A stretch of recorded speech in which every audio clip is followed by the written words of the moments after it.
Welcome to the Empowered Endings podcast, where you will learn how to navigate the complexities of palliative and end-of-life care in new ways. Your hosts, Dr. Bob and Elizabeth Uslander, have decades of experience raising the bar in palliative care and family support.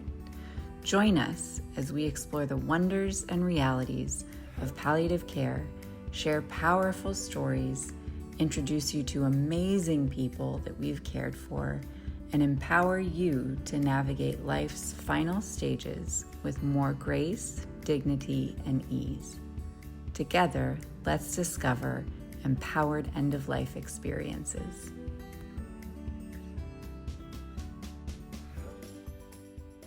Welcome to the Empowered Endings podcast.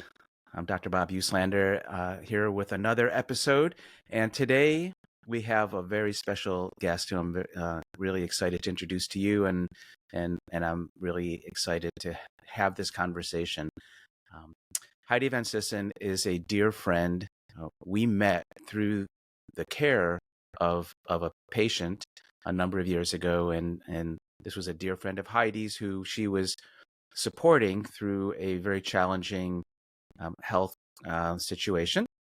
And Heidi found us and brought us into the picture to care for her dear friend Joni, and this was one of the most beautiful relationships that I can recall with respect to caring for a patient and a loved one who was really dedicated to doing everything possible to make sure that the final chapter of her life was everything it possibly could be.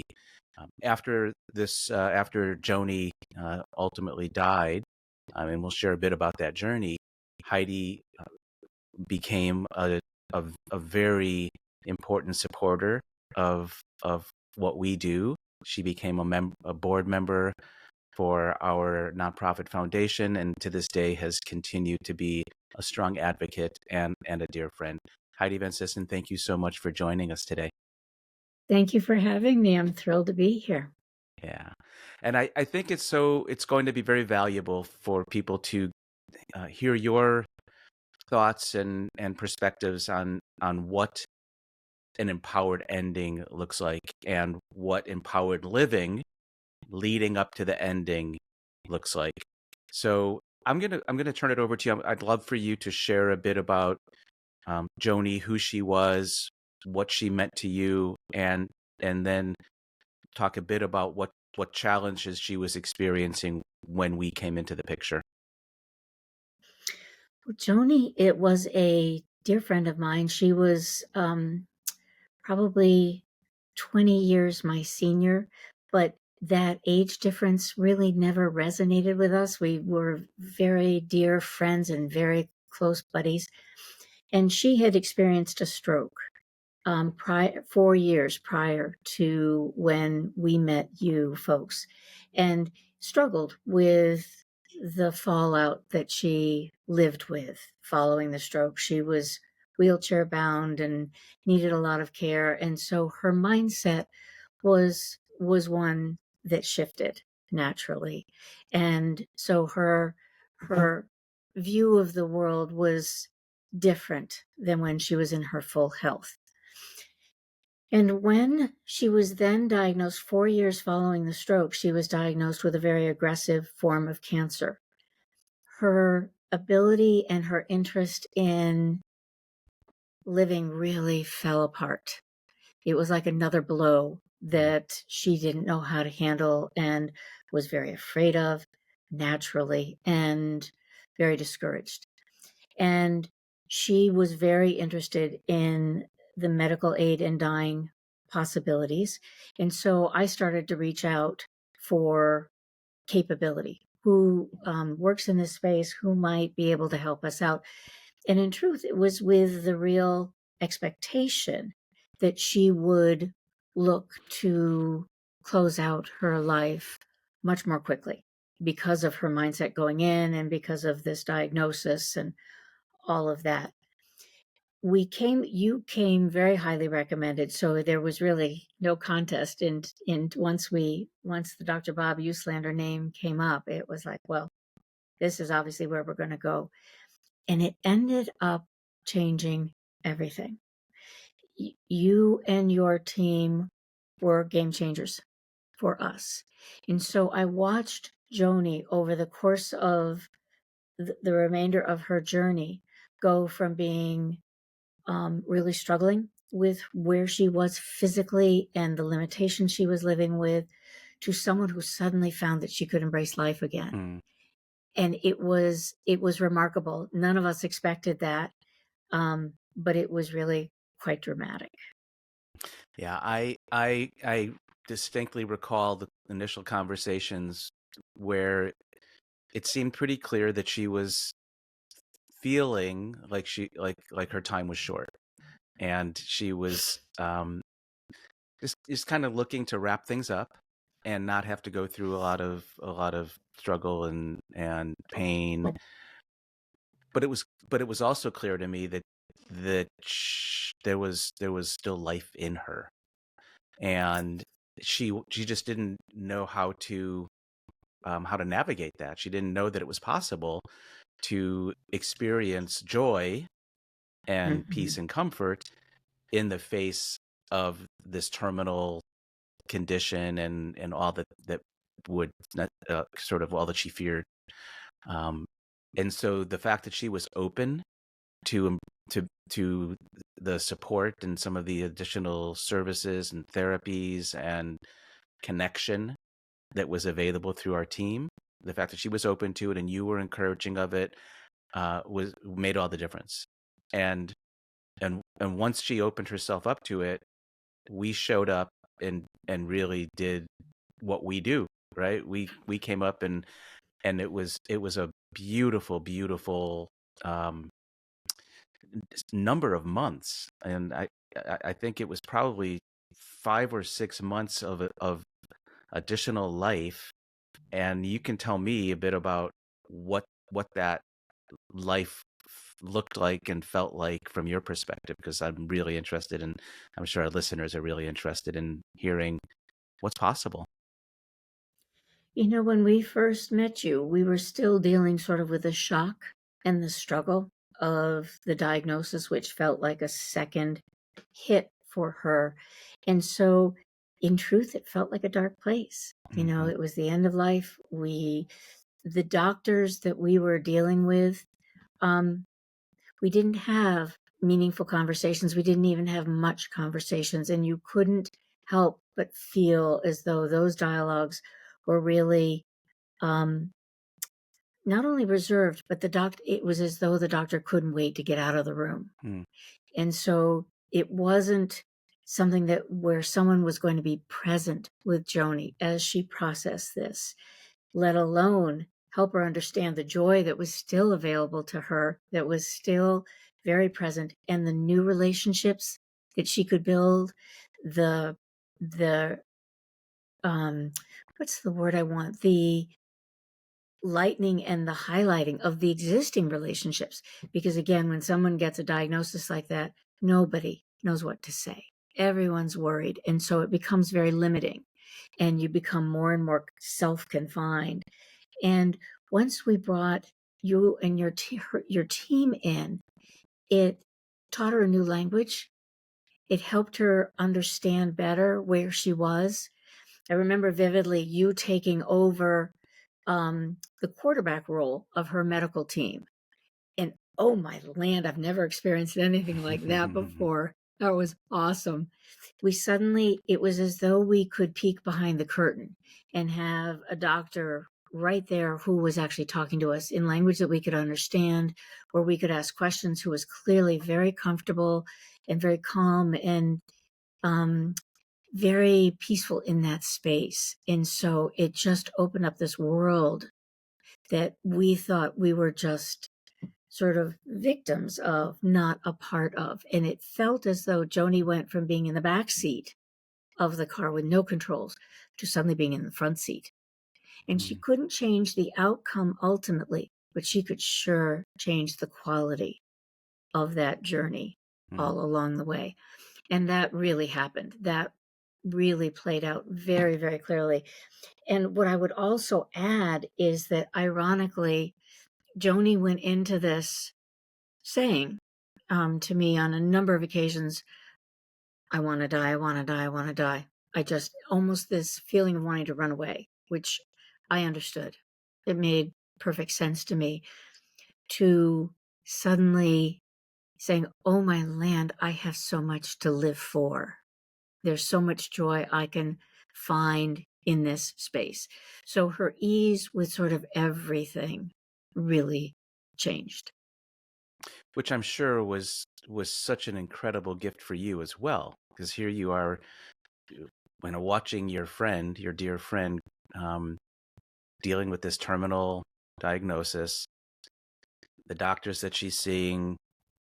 I mean, it's sort of an all or nothing approach. Either she's willing to go through aggressive treatment that would be harmful, it would be harsh, and it would put her at risk of complications and really erode the quality of her life without any guarantee of improving the situation and a small hope of extending her life some.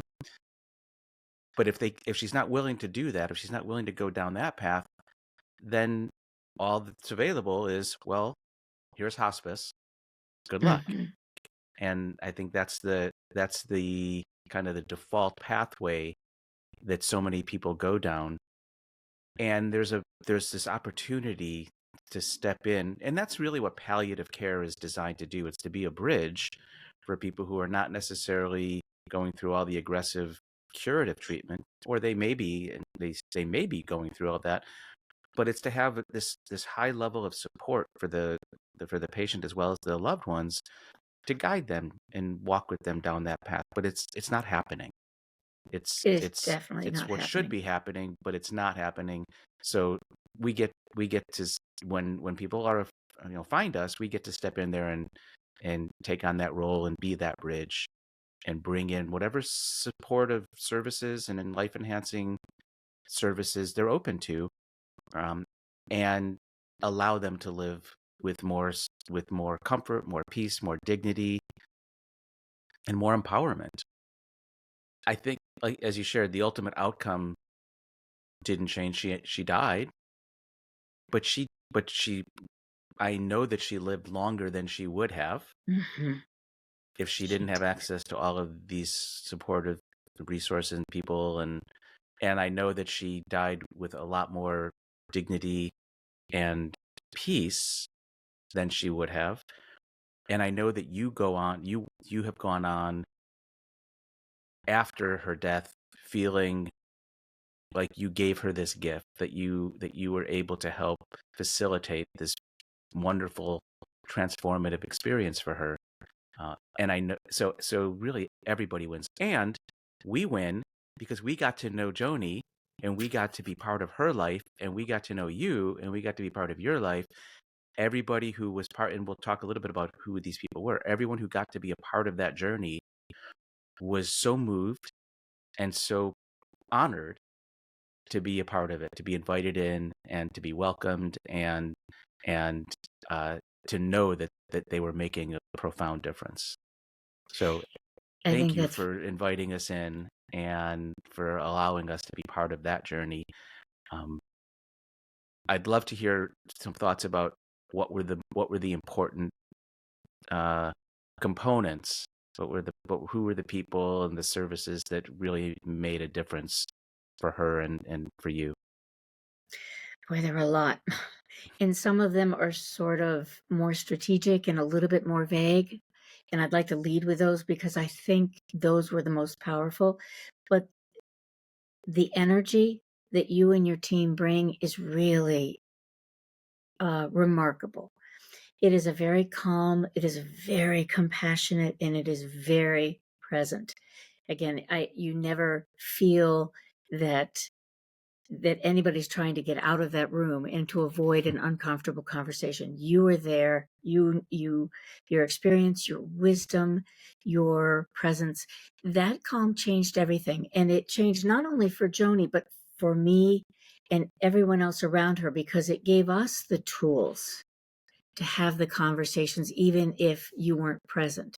So it became, in my opinion, in American culture, death is not something we talk about. And so it's an ever-present part of life. It's inevitable, but none of us know how to speak to it, how to help somebody as they're facing that. And so you arrive as this translator that is like, whoa, you know, and it's all based on reading the client, reading the patient, but um, it's very, very influential. And as a part of that, I always felt as though I was very much in your line of sight. Y'all were looking at Joni, but I knew I was in your line of sight as well, so that I knew that y'all were keeping tabs on me. And how is Heidi doing through this? Does she need a little attention? Does she need to have a conversation? How can we help people that are around Joni as well? And so all of that facilitated a shift and gave us the tools for the language that we needed to again acknowledge the elephant in the living room, but to be less afraid of that big creature and to be with it, but still now enjoy life very, very differently. The people, in addition to you, we worked with Elizabeth extensively, who was just so powerful in her capacity to read all of us in the room and to be an energy that was both joyful but compassionate, so that she could follow the lead, even though we didn't know necessarily we were leading. She was way ahead of us and would do that. The nursing staff was incredible. They dwarfed everyone, in truth. We had hospice care, I think, for Joni as part of the process, but the contrast was just overwhelming between the care we got from you folks and hospice. Again, hospice was much more mechanical. Empowered Endings was very much sort of a spiritual, certainly all the mechanics, all the logistics, but the whole piece, the whole element. Over time, Joni shifted from wanting just to get out of town to now like, whoa, wait a minute. These people are pretty lovely and I'm really enjoying my time with them. And oh my gosh, they're offering me things that I didn't know were an option, that she started to take advantage of. It took her a hot minute, but she got there. And one was the music therapy, which was lovely. The acupuncture was very, very calming and very much a physical release as well as an energetic release. That was very, very helpful and something she enjoyed. The massage therapy was another element. So all of these enriching physical sides of it really helped as well, beyond sort of the learning, beyond the communication and the dialogues and the fact that this didn't have to be a dark journey anymore. It was very bright. It was very enlightened, and Joni's zest for life returned. And that was really saying something, because the prior 4 years was an enormous struggle. Wow. Thank you. Yeah, so it's so affirming to hear that and not every patient that we care for is open to receiving the gifts of these different therapies. And I understand it. Sometimes people are just reluctant to bring new people into their world. They don't quite understand what music therapy might offer, or they haven't had the kind of massage or acupuncture treatment that is available through our kind of specialized team.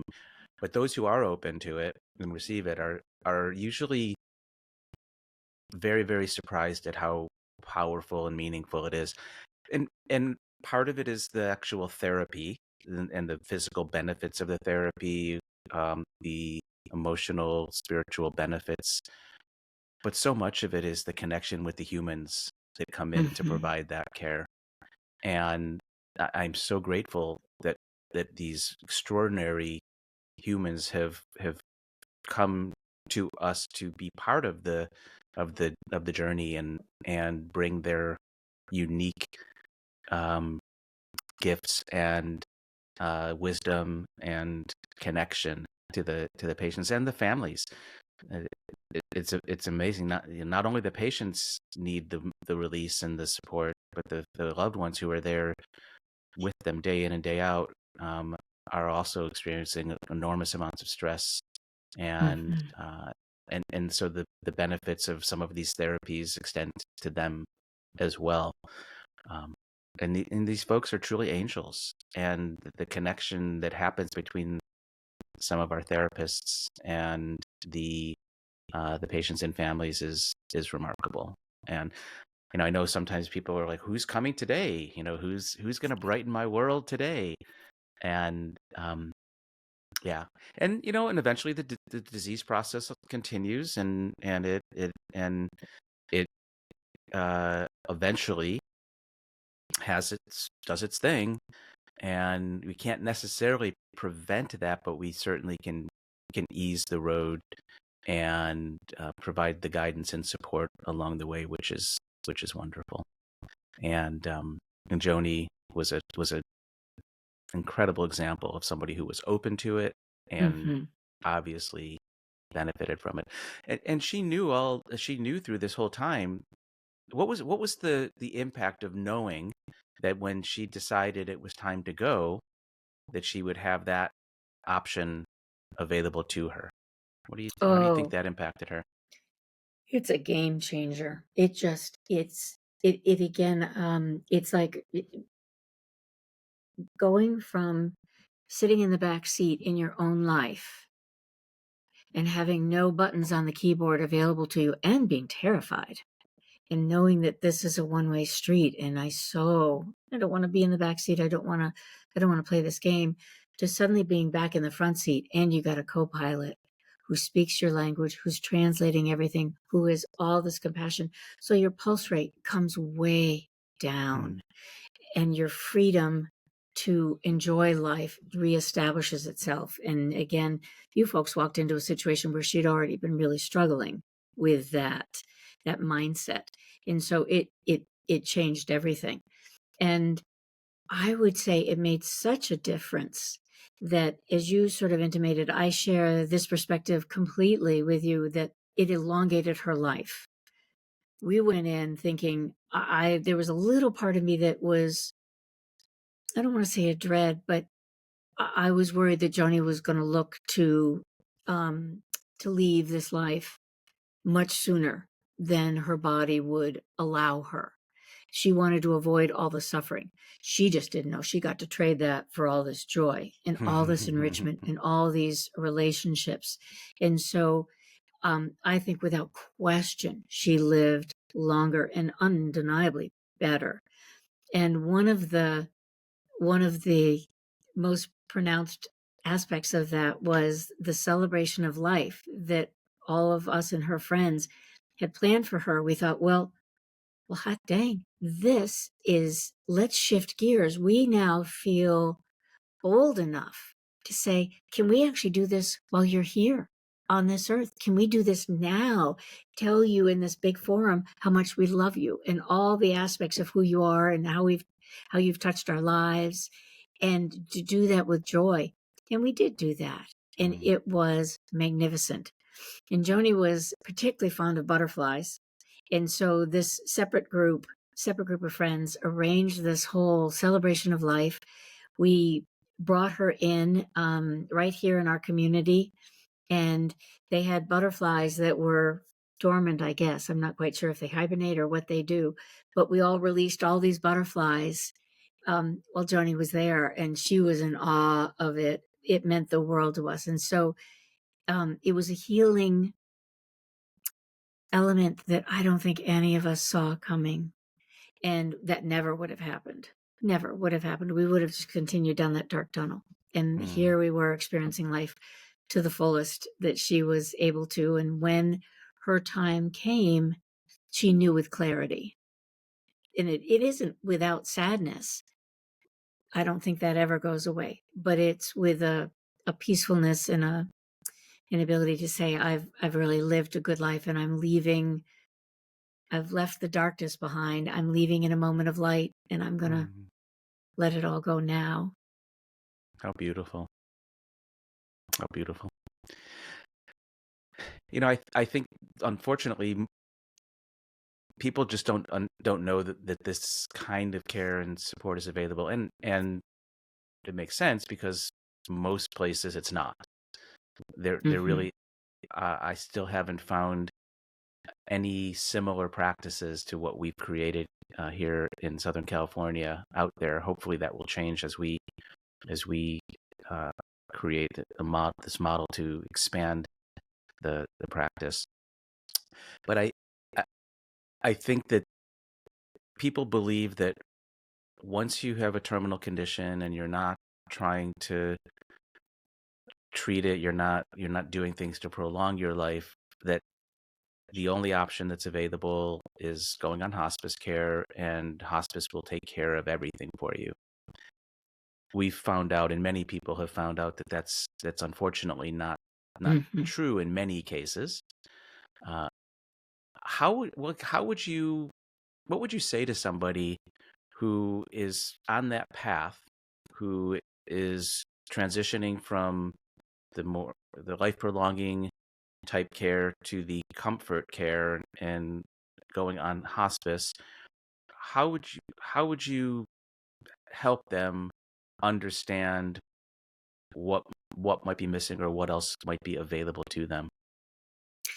Yeah, the contrast is stark between hospice care and what you folks do, and it's interesting, Bob, because my mother-in-law is very senior and is struggling and not in a state where medical aid in dying is an option, and certainly doesn't have the kind of care options that you folks offer. Hospice, in my experience, particularly with Joni, and both of my parents have predeceased Joni, so I also had their experience as well, and also with my father-in-law. And hospice is infinitely more mechanical. They deal with the medications. They deal with what is your pain level. They deal with, generally, in some cases, not so much. Um, they deal with the mechanical issues. They don't deal with the life enriching aspects. They don't deal with, does the patient understand where they are?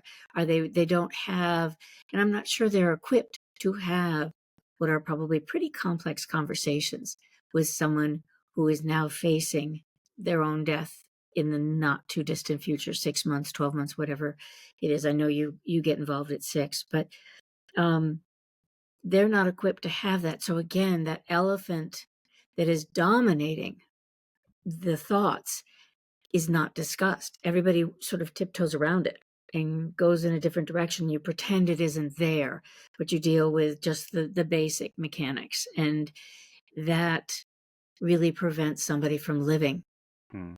in those last months, So let alone thriving. I love the analogy of this, being driven, being in the back seat. I'm getting this image of, the hospice in general. The hospice is driving, and the patient and everybody else are in the back seat, and they don't really have much say in where things are going and how the ride is going. And people, not everybody, but I think most people want to be more empowered. They want to have Hmm. more agency and not have things done to them as much as being part of the decisions, and the patient and the family. Sometimes the patient isn't in a position or a condition to be able to weigh in much, but whoever is part of that system, the patient, the family, the loved ones, if they can be in that front seat driving together and helping to decide where you're going to pull over and what sights you're going to see and what other really cool experiences you're going to have along the way. That's an empowered end of life experience, and I've seen so many people thrive the way that Joni did when they realize that there is more available than what the system is providing for them. When people come on our practice, they don't need to give up hospice. Sometimes we take Right. care of people in partnership with hospice. Hospice does what they can provide, which is beneficial. But there are cases where hospice is not the right call, and people have been admitted to hospice without understanding what they might have to give up or what the constraints or limitations might be. And then once they have support of a physician and a team that will be there, they realize that that hospice isn't the right approach for them at that time. And I've had a number of patients in that setting as well. So uh, I do feel that there's a lot of misunderstanding about what hospice is and Mm-hmm. isn't. I Mm-hmm. I know think there's a so lot of too. misunderstanding about what palliative care is and isn't. And I think what you experienced in your journey with Joni was an optimal level of care across the continuum. It didn't matter Mm-hmm. if she was on palliative care. It didn't matter if she was on hospice. She had a consistent, meaningful relationship with a care team that was going to help support her and guide her and you along that path. And I think that's what people really need. They do. Here's a classic example of that sort of shocking shift is when Joni was diagnosed, we were in the hospital, and I think had just been talking to you that she was in the hospital for something other than the cancer diagnosis. And I don't remember what the event was, but I remember they were going to discharge her, which was fine, but we were confused and not clear, and you came in and wow, it was a whole different game. And I remember getting discharged by 9:30 in the morning. And we thought, oh my gosh, I didn't know this was even possible. This was this was not. And we had clarity. And I said to her at the time, oh, girlfriend, you are in the front seat now. You have a partner who understands the system, who knows now how to communicate so that we now suddenly, when you arrived, I remember you sitting in the hospital room with us and explaining what was going on. And none of the doctors that we had been dealing with were explaining it in a language that either of us could understand. And both of us are really reasonably capable, not medical people, but reasonably capable. And so when you arrived and we could say, well, I'm not sure we understand this or that, and you explained it very easily and very simply and said, okay, you're free to go. And we were like, oh my land, this is amazing. No hospice does that.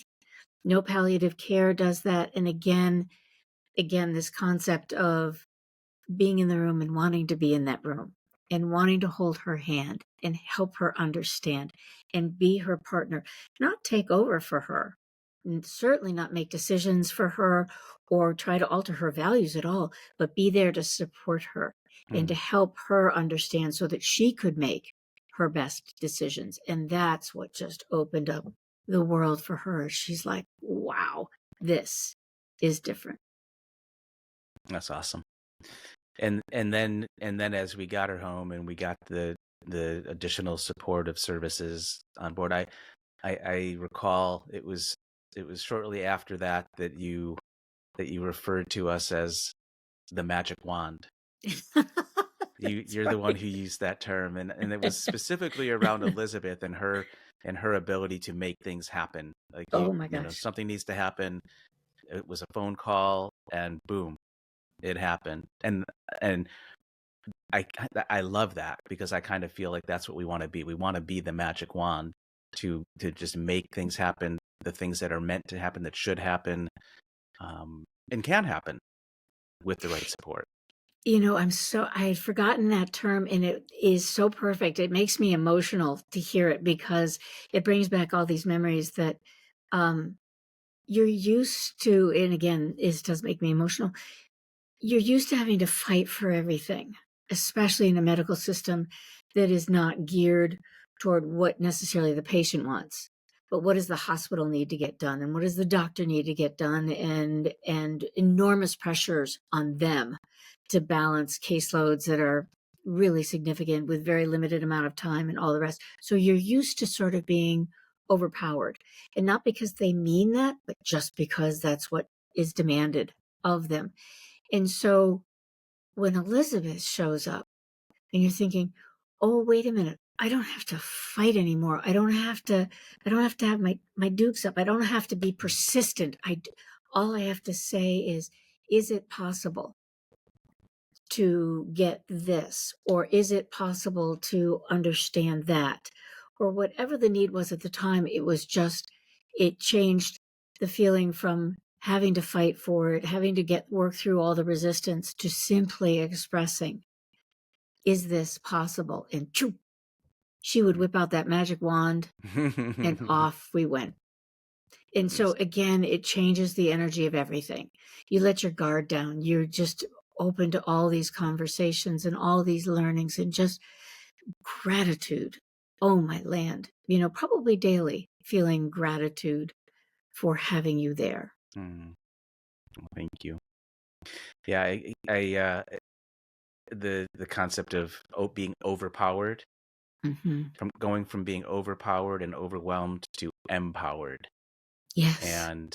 And feeling held and heard and whole. And that's why we started this, and that's what we're trying to achieve with every patient, every family, and really every other healthcare provider that we come in contact with. We find ourselves helping to embrace the other providers and recognize them for what they're contributing, and also understanding the constraints that they're under, and trying to show them gratitude and understanding. We want to help improve the care, not just for the patient and family, but we also want to improve the experience for the other healthcare providers that are participating, and to show them and facilitate something different than what they might be used to as well. And different is such an important word, Bob, because I had never experienced anything like the level of care, the level of capability, the level of compassion, the level of communication, anything like any of those elements before. So I didn't even know what was possible. And so the challenge for you must be, as you work with people that might be considering this, I can't overstate to your audience, please know that it is probably bigger than what you're envisioning it, because you've never experienced anything like this before. It is a level of care, medical care, that changes the world. And so y'all can dream big, and it's worth stepping into it, even if you can't imagine how big it can be, how empowering it can be, because you've never experienced anything like it. So how do you assess something that you can't even visualize? But it's real. Well, Heidi, I don't know that I think we've pretty much, that's gold, and I am so incredibly grateful, because very few people can articulate the experience the way that you have, and it really, it just fills me with emotion to hear you speak about the experience that you had, and that I know Joni had, and to have played whatever part I played in it, because that's why we do what we do. We want to help create those experiences so that the person who's leaving us has the most gentle, dignified ending, and the people who are left behind can have either a transformation through the experience, or at least not be traumatized by it, and not fear what might happen to them when their time comes. So I am so grateful for your sharing and your trust in us and your friendship. Is there do you feel like you have anything left that you didn't get to express, or that you feel would be important to share before we close off this really wonderful podcast episode? I think all I would say is that now that I've seen what you and your team offer and how impactful it is and how it changes the final chapter of someone's journey so significantly, I would never choose any other way. Once you've seen the light, you would never go back. And so, well, none of us ever wish for that. None of us ever want our ending to come. When that inevitably happens, I would, with anyone in my life in the Southern California area, you would always be a part of that, always. Thank you. And I would be honored. And just thank you. Wow. All right. Well, another phenomenal episode. I couldn't have asked for a better guest to come on and share your experience and your wisdom and your very heartfelt appreciation. And thank you all for tuning in. And we look forward to having you join us for the next episode of the Empowered Endings podcast. Thank you for joining us today. We hope you found this episode to be valuable. Having tough conversations about how you want to experience the end of life is so important. And please share this podcast with someone you know who needs to hear it. We're all in this together. For more resources and support, please visit empoweredendings.com. Until next time, remember that every ending can and should be an empowered one.